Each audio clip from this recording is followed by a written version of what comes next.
In this episode, we are talking about dialogue. Everything that it can bring to your world building, your storytelling, and your characters. Yeah, and for our prompt, I have to send a strongly worded email recapping the last couple messages with a very difficult benefactor. That's right. All this and more on Your Rivers Are Wrong. Stay tuned.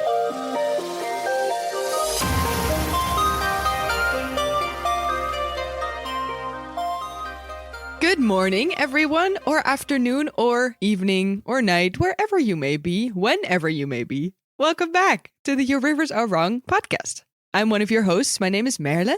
And I'm the other host, and my name is Dante. And in this podcast, we love to discuss the wonderful whimsies of world building, the arts and aesthetics of setting up a setting, and telling stories born from that setting. That's right. How have you been? I feel like we always need a little bit of a check-in. We're in episode 82 for the ones who didn't see the title of this episode yet. So what's your week been like? We've had some big eye surgery related updates last week. Give us an update. Yeah, I mean, listen, I'm recovering faster than I expected. But now, I'm out and about. I'm walking through the streets. Hey. Sometimes I need sunglasses. Sometimes I don't. Reading is still tricky. A little bit tricky. Oh, God. But I'm sure that'll come back. Do you have to focus really hard or what's the... Just squint and lean in just a little bit. Fair enough. Yeah, I'm told that my vision will improve over the course of the year. I'll just trust that eventually I'll be able to read again. Fingers crossed. Soon. Yes. Everybody say it with me. Soon. I believe in it. But other than that, I think it's been smooth sailing. Nice. I can safely say the surgery was a success because it's going well. And it's a huge quality of life improvement. So nice. That's very good. I'm very happy so far. At least it's worth it. Because I feel like it's always so scary to... Not that I've done one, I think. But it's always pretty scary to do a procedure that is kind of not necessary, but it is improving your life a lot, where it's what's the risks? So I feel like that's a good outcome. Yeah, I mean, I was stressing for months about this. Yeah, because, I can figure, yeah. It's your eyes. Yeah, it's your eyes. It's so important. If something goes wrong, you're screwed for life. Yeah. That's crazy. Yeah, that's pretty crazy. So, yeah, I had to be extra sure that I wanted to do it, and now I'm glad I did. Yes, so. That makes sense. And how are you doing? Also, pretty good, I think. Work has been a little bit wobbly, lots of things ending and starting, and also new opportunities come in. So it's good and bad. And I'm trying to sort of navigate the changes and how that works with my schedule a little bit. So that's a bit confusing. A job that I've had for a while now is going to end in a minute, which is, a little sad. It's always a sort of a kind of a big deal if you've been there for a few years, But also there's been new, more freelancing opportunities come in. So it's also exciting. And it makes me also think a little bit about what I kind of want to do, because it's very easy to stay in the comfort of being stable in what kind of work you do, right? It's obviously also a luxury problem to be in that situation, right? But now that I'm not, now that things are a little bit changing, it's also make me realize it is kind of the perfect moment to decide what you want to do as well and what direction you should be going in. So I've been looking up a bunch of shit about PhDs and stuff and other, other job opportunities. And I don't know, it's pretty exciting. I get good energy from it. So that's really nice, actually. Yeah. Yeah, it's that moment where you find that what you've been doing has been working for a really long time. And then suddenly you're forced to do something else. And it's oh, well, I think I could do a lot, actually. Yeah. And then you realize that how many doors are truly open to you. Now that you finally have that freedom to chase it. Of course, it's scary. Of course, it's stressful. But yeah. Yeah, it's true. How exciting, Of course, it's financially a little bit stressful, but also I can go on for a little bit without worrying about money or, living or all that stuff because I live pretty cheap and I'm happy with how I am right now, So that also makes it easier to just chill a little bit and take the time to sort of figure out stuff and find out what else is there. So that's pretty good. Yeah. And it feels kind of nice. Feels like a good step, Oh, yeah. So, yeah. Yeah. Wishing you luck. Yeah, thanks. So that's been on my mind mostly. Speaking of what's on my mind. Perfect segue. Wow. Yeah. I'm so great at this every episode. I never fail. Never. No, never. Historically. Since I am the host of this episode, of course, as you know, we switch it up every episode. In this case, it's me. I bring the topic for today, the thing that we are going to discuss today. Since I have been obsessing over a new improv group that I found on YouTube, an improv theater group, it is amazing. They are called Shoot from the Hip, and I strongly recommend you to obsess over it as well, because it's amazing, Okay. and I laugh my ass off with every video that I watched. Anyway, because I've been doing that, I've been thinking lots about the topic of, here we go, dialogue. Dialogue. And I think it's nice to do a little bit of a deep dive, because it is quite a specific topic, right? I feel like sometimes we're more like zoomed out in what topics we choose, and sometimes it's very applicable to a lot of things. And this one feels like it's a little bit like nitpicky. That's also why I like dialogue or writing in general, I think, because it's quite detailed work. And it still comes back in a lot of things, like just quickly glancing at the random stuff I wrote down. It's like, it's related to video games, right? It's a tool of choice. It's a gameplay related thing. It's also a character development thing. It is a tool in which you can showcase the world to your readers or, audience without being obvious and dumb about it. But it's also comedy, and it's drama, and it's subtext under the text. There's a lot of stuff that relates to it. And especially because, of course, improv is quite a big deal in everything that we are discussing usually, the Dungeons and Dragons and the theater that we both love. Especially in improv, I think dialogue is something so crazily admirable, because it is so hard to come up with it on the spot, and it is literally like joke making is a very particular craft, right? Yeah, so I just wanted to start it off like that. Yeah, let's see where we end up. Sure, yeah. Do you have first thoughts that immediately are popping up? I do.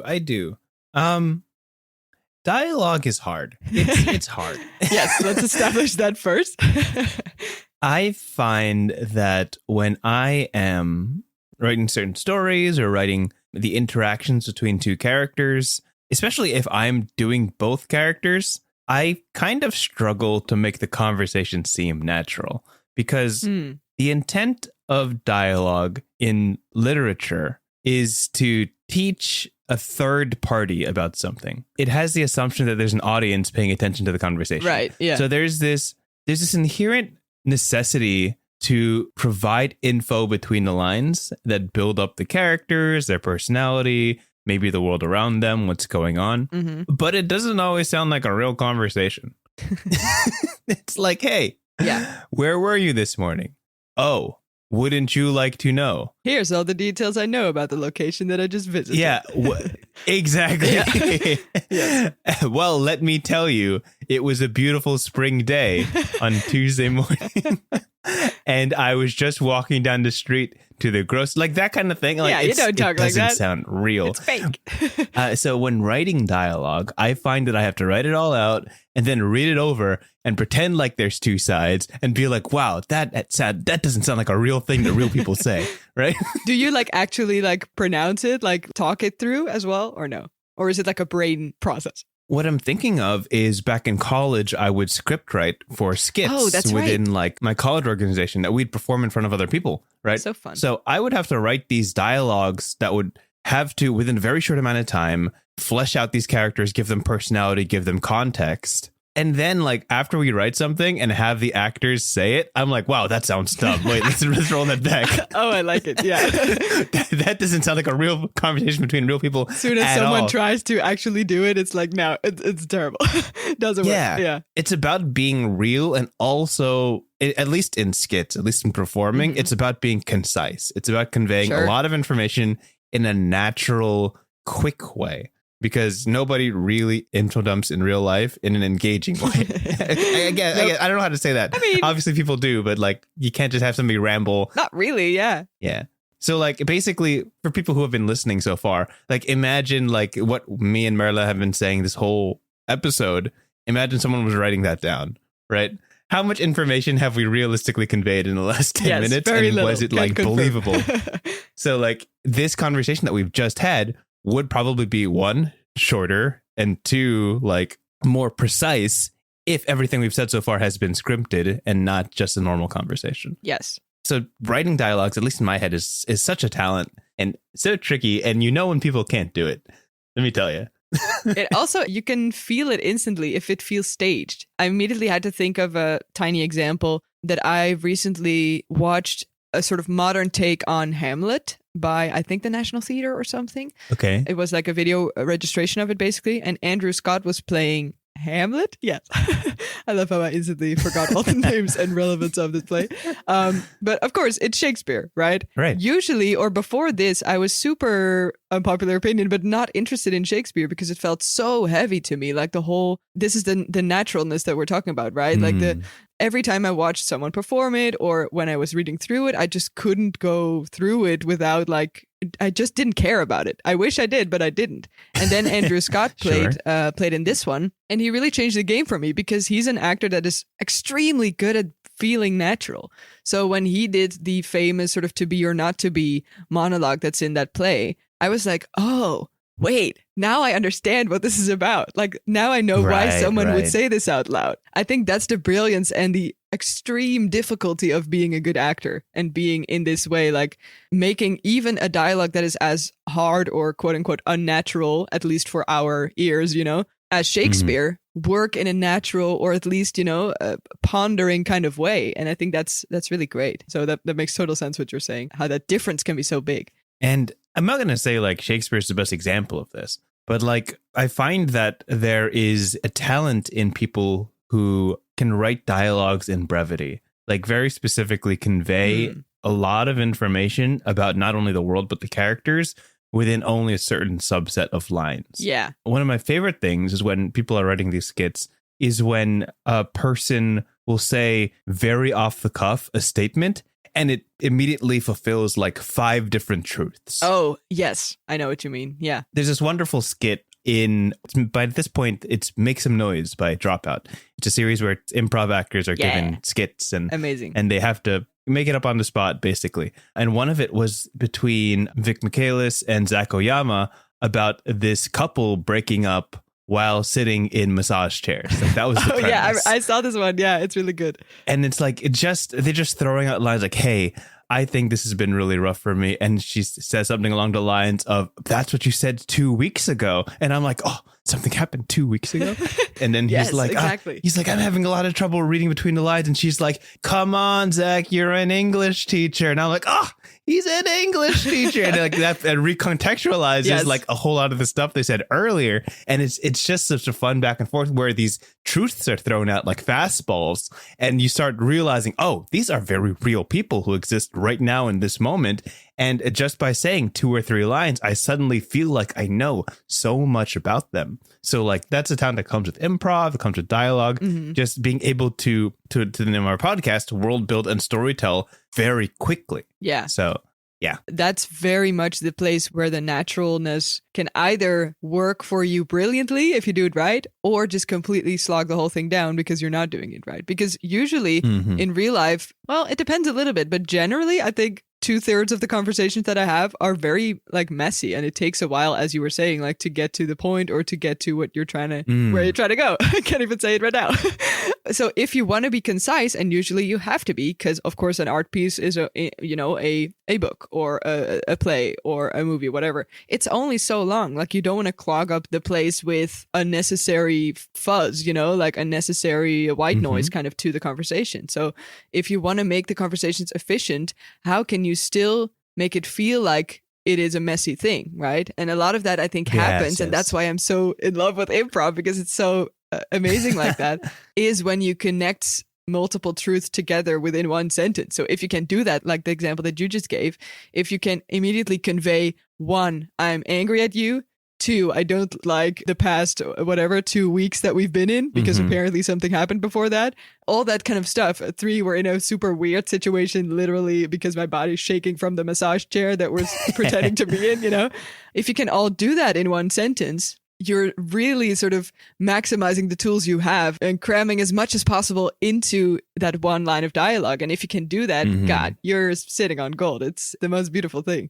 Yeah. I think what I also just realized is that why conversations sound natural and why they don't is because if I'm talking with my siblings, my conversations have 30 years of context, right? Yes, that's a good point. There is a decades long history between me and the person I'm talking to. So how I phrase things, what I say, what I need them to know and what they already know, all of that already sits and exists, and the conversation builds on top of this like mile high pile. If I'm talking to my sister and they say, hey, good morning. And I say, my sister. Hello, Stacy. Right? Like I would never, ever, ever say that because there's 30 years of context before it. Right. Yes. But because this dialogue is happening in front of an audience and the goal is to convey information to them and not to my sister, there's this unique little balance that exists. And how do I teach the audience while still sounding like this conversation is rooted in a very long reality? Yes. Like I would never say, my sister. Like, that's just not a thing.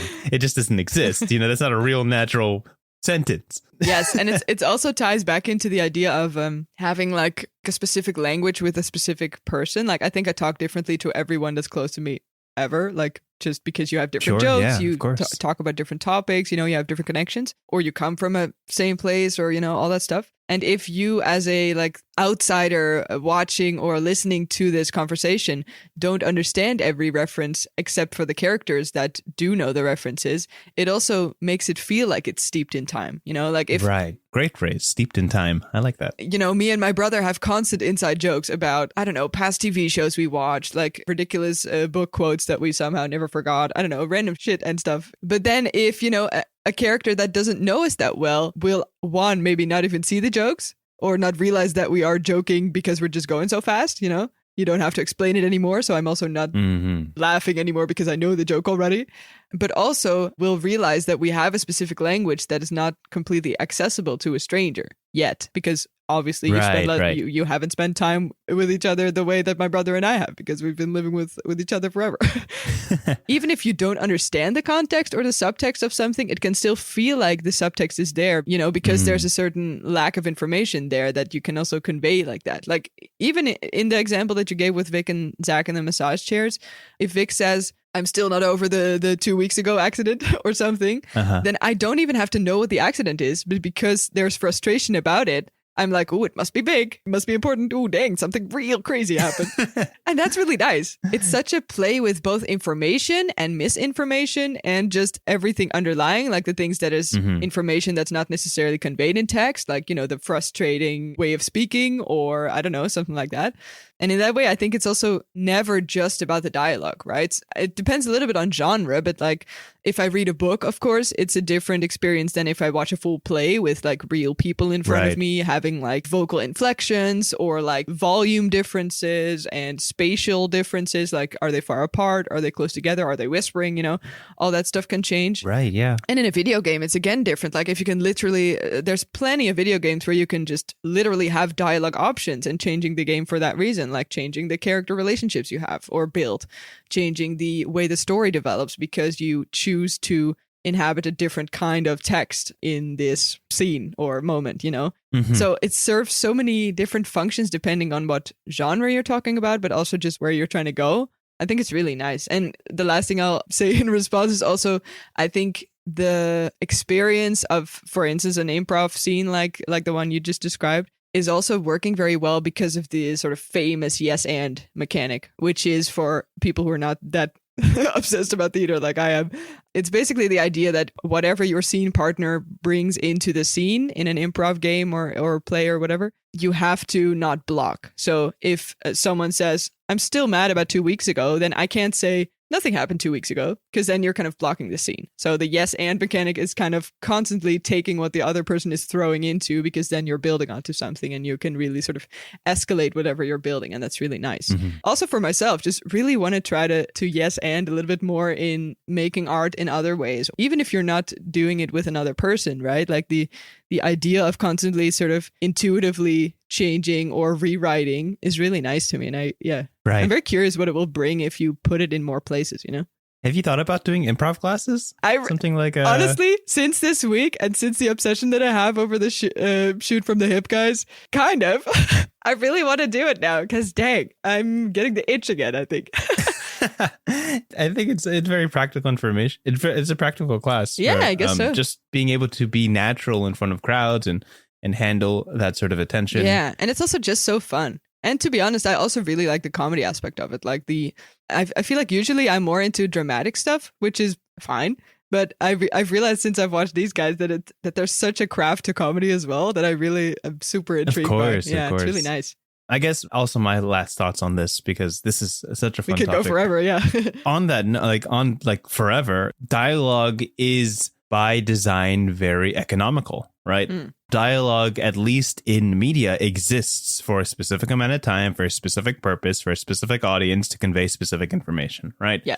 Like just between me and you, we have hundreds of conversations. Not all of them are good for podcasts. Yep. You know? That's like, true. could you imagine if people just listened to your daily conversations on like an hour-long podcast? Please, no. There's plenty that we say that we don't think is good content, that we don't think is interesting enough for other people to listen to.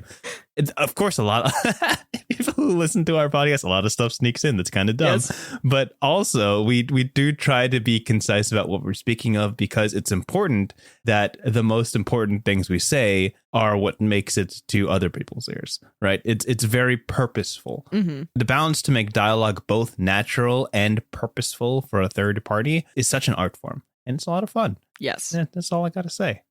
Good topic. Good topic. I liked it. Honestly, I feel like I could go forever with this because there's been so many new thoughts about it since I've obsessed about the show. I love how everything just comes from this now in my brain. This is how I work. It's okay. All right. Yeah, sounds fun. Anyway, as we always do in this podcast, at the end of each of these podcast episodes that we do, we always like to finish off with a little prompt for the other person, in this case, you, Dante. Because I brought the topic, I'll also bring the prompt for you. And I mean, you can kind of guess where this is going a little bit, I think. Maybe it's dialogue focused. Maybe. Who knows? Maybe. Are you ready for a little trying out? Sure, yeah. Okay. Of course. It is about dialogue, but I do want to like put it in a little bit of a different context just because I think it's interesting. Okay. I would love for you to, quote unquote, write me or someone, like a character, a letter in which you basically write them the last letter. So I want to know all the frustration that happened before. I don't need to explain, you know. What? I think it's based a little bit on the idea that if you have like background information, the way we talked about before, I just want you to sort of finish a conversation, if you know what I mean. Oh, like the last text in an argument. Kind of, yeah. Where you just kind of summarize what's happened. Oh my gosh. You can think on it a little bit. The second you said that, I'm like, is this like the last letter of a breakup? Oh, where you could like be. send something very ill-advised? Sure. Yeah. Whatever you make of it, man. I have. I shouldn't say this on podcast, but Oh God. For people who haven't experienced it, when you're breaking up with somebody, don't send them a really long message as the last thing you tell them. No. It's so bad. You say a whole lot of things that within the next couple months you're gonna really regret because they're just in the heat of the moment. So powerful, right? And then months later you're like, wow, that was stupid and I've grown. I feel like I'm tapped into like some history here. Like I don't want to. Of course, hypothetically speaking, No, I would never do something like that, especially in my first relationship. I would absolutely never do that. That's wild. Oh God, did it trigger something? Okay. No, it's fine. So I'm sending a letter. Is this like epistolary? Is this like by paper? Am I sending it by snail mail? That was in my brain, but if you want to do it differently, also please go ahead. Let me think. Yeah. Take your time. It's probably gonna be dumb. That's what all of this is. You're good.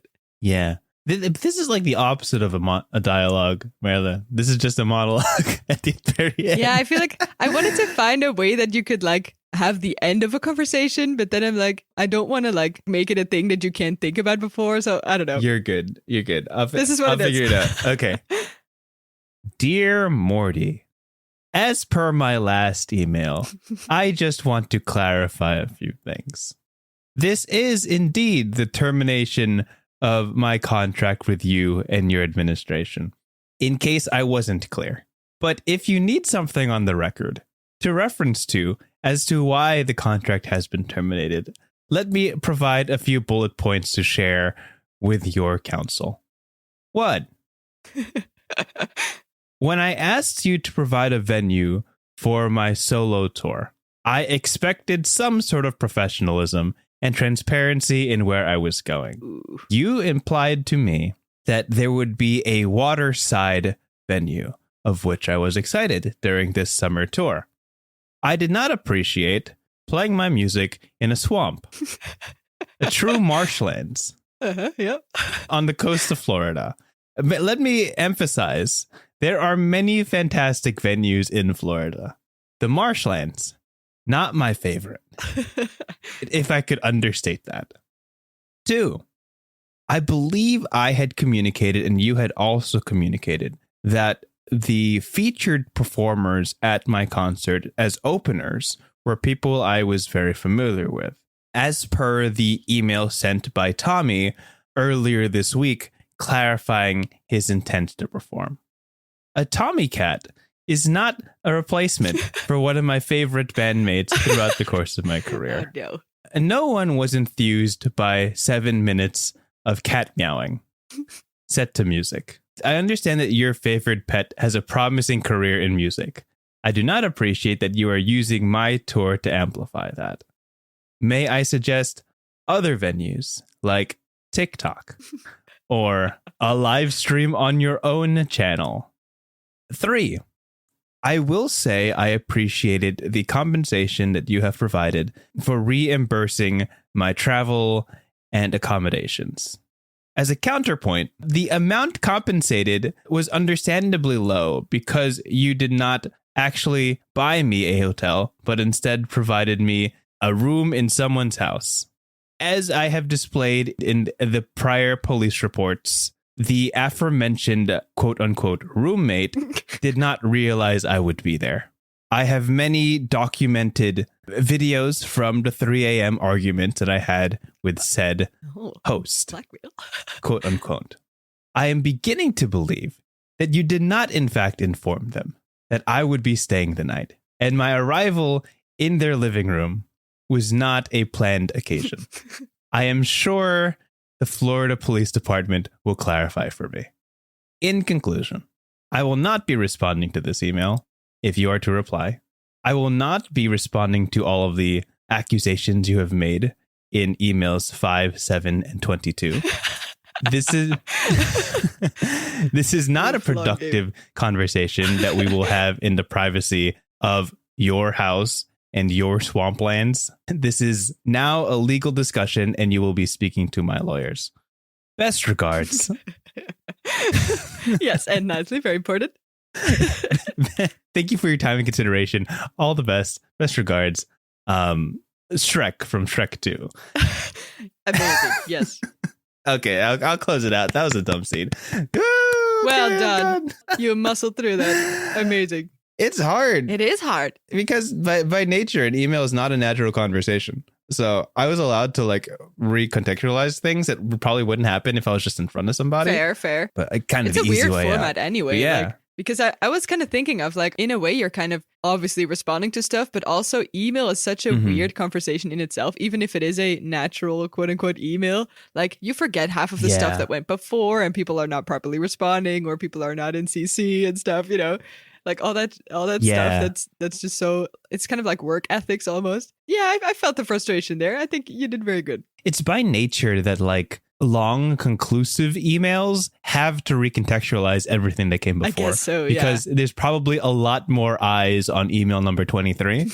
So yes, in case they missed emails 1 to 22, here's this what is happened. Yeah, right? TLDR. Yes. Yeah. Amazing. Thank you so much. I think you did great. Yeah, thank you. I didn't realize it was a hard one, but as we were doing it, I feel like, this is pretty hard. Room for improvement. Yeah. You know, we try. Surely. I guess that leaves us to the end of our podcast already. I feel like we went through that so fast. But I mean, it's also good in topics like this because if you can keep going forever, like before you know it, there's like 2 hours of podcast. Brevity. Yeah, brevity. Yeah. Brevity, exactly. Brevity. So speaking of brevity, as we end our podcast, don't forget, by the way, to reach out to us. We have a few places where you can meet up. We love to hear from you. We have a Gmail, which is yourriversarewrong@gmail.com. We have a Twitter that is, I think, JRaw Podcast. Did I say that right? I should know Is her. it J-Raw? Is it? What letter does our podcast start with? Y-Raw? Oh, okay. This is a Dutch. Okay, here's some cultural difference for you. Oh, do you pronounce Y's as J's? You kind of do sometimes. Yeah. I would say, if I would pronounce that letter in Dutch, I would say I and not Y. So that's where I go wrong if I don't think about it. So in my brain, this is like J-Raw, and it's not J-Raw. That's really bad for shipping. I love how I've been doing this for so long, and I didn't realize the difference in pronunciation. Do you tell people that our podcast, that their Twitter handle is J-Raw Podcast? I mean, I feel like I've never said our Twitter handle out loud before today. That's maybe a problem. Yeah. Anyway. If you, okay. Wait, you take over, please. This is worthy of time. If you say J-Raw to somebody it's like in Holland, will they understand that's a Y? Well, I think it's just like my brain error. If someone would say to me and I wouldn't know the initials are J Raw, I would write it as a J. But for me, it's just a translation that I have to say it out loud, and I didn't realize that it's different. It's not a real word. No, so, it's just my own brain fart. Sorry. I'm sorry. Anyway, find us on Twitter. You'll figure it out. So we also do a bunch of prompts every now and then from you guys. So please feel free to just spam us with all the crazy ideas you have, and maybe we'll pick one of them. Anyway. Awesome. I think that's enough for now. Let's recover from this. And before we leave, this is one thing that we need to leave with you, which I think is the fact that your rivers are wrong. Yeah, I think so. They're pretty sure. Pretty wrong. Yeah, I'm sorry. You should go check on them, see if they're still wrong. Yeah. Anyway. All right. See ya. Thanks for listening. Thanks for listening to this episode of Your Rivers Are Wrong. If you have any thoughts for topics, prompts, or if you just want to share your thoughts, you can reach us at yourriversarewrong@gmail.com. That's yourriversarewrong@gmail.com. Big thank you goes to Martin Skelligans for our intro and outro music. And most importantly, thank you for listening. We hope to catch you at our next episode. Have a good one.